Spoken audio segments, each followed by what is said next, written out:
Long Island is a wonderful place for individuals with disabilities. Many of the towns, for example, the town of Oyster Bay, have programs called GAP, the Group Activities Program, that's been around for 30 years.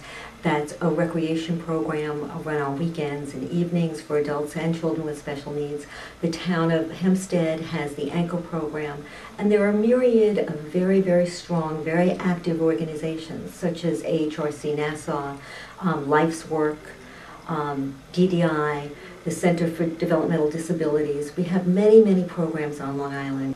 A special needs trust is a special kind of trust that's authorized by statute, both federal and state statute in New York, that permits families to provide for an individual with special needs and still maintain their eligibility for government benefits. With a child with special needs, parents have an obligation to provide primary support, and consequently they can set aside funds for their special needs child in a trust, what's called a third-party trust if it's established by the parents, to provide for their future.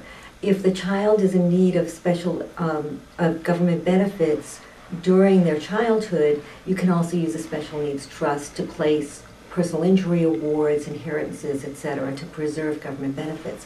For an adult with special needs, it becomes vitally important that their government benefits be maintained, because the government in New York, government benefits pay for everything from group homes, recreation, respite, job coaching, supported employment. So it's very important, aside from medical concerns, for you to continue to be eligible for government benefits. I practice special needs planning because I have a daughter who has special needs. And I realized at a very, very young age, when Lauren was very, very young, how difficult it was for me to navigate the system. And I realized that there are other families out there who really needed help to learn how to find services and to find things that fill their needs.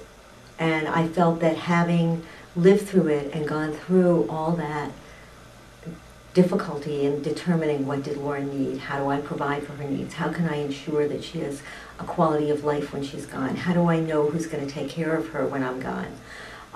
All of that led me to go into this field. I started when Lauren was a little older and I had gotten used to being the parent of a child with special needs. And I felt that having lived through it and gone through all that difficulty in determining what did Lauren need, how do I provide for her needs, how can I ensure that she has a quality of life when she's gone, how do I know who's going to take care of her when I'm gone. All of that led me to go into this field.